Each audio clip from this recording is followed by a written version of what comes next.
महंगा हेब विमान भड़ा प्रथम थर पर घरोई उड़ान जेट इंधन मूल्य 2 लाख टपिला। आसतु जानिबा यार सर्विसेस खबर विषय।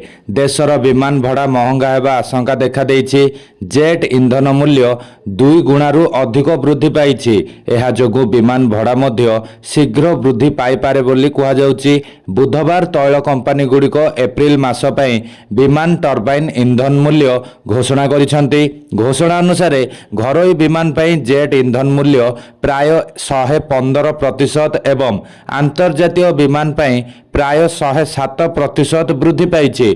टंकार मूल्य क्रमागत ह्रास विमान कंपनी गुड़िक उपरे बोझ को वृद्धि करिछि। एही वृद्धि पर भारतर सबुठारु व्यस्तबहुल विमान चलाचल केन्द्र दिल्लीर इंदिरा गांधी अंतर्जातीय विमान बंदर रे जेट इंधन मूल्य एबे प्रति किलोलीटर बा 1000 लिटर पिछा 2,07,341 टंका होइछि। गत मासरे दिल्ली विमान बंदर रे जेट इंधन मूल्य प्रति किलोलीटर 96,638 टंका थिला एवं एबे एहा 114% वृद्धि पाइछि। सेहीपरि कोलकाता एवं चेन्नई रे मध्य जेट इंधन मूल्य 2 लाख अतिक्रम करिछि।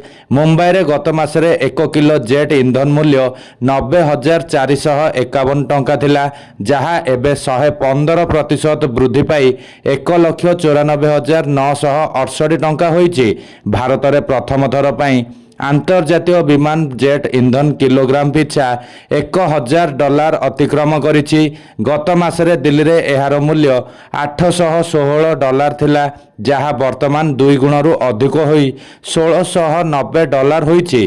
टंकार एक रेकर्ड सर्वनिम्न स्तर रही। गोटाए डॉलर मूल्य 95 टंकारु अधिक वृद्धि पाइछि। मुंबई रे मध्य समान मूल्य रही। कोलकाता रे अंतर्जातीय विमान पई जेट इंधन मूल्य $1,727 को वृद्धि पाइछि, जहा गत मासरे $855 थिला।